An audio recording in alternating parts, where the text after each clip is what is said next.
有機師講到，出事嗰一日，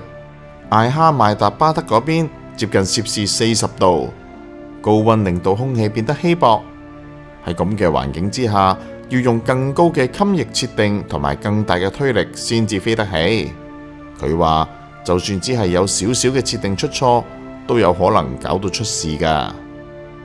不過另一位機師又指出，如果襟翼真係冇開到，按道理波音787應該會響起飛之前發出警報，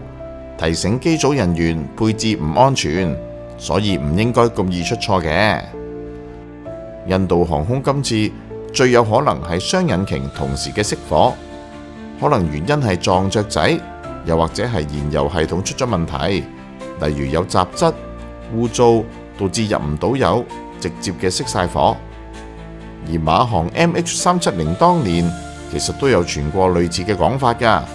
話引擎可能係被操控熄火，再加埋失去通訊同埋定位系統，先至會咁詭異嘅消失。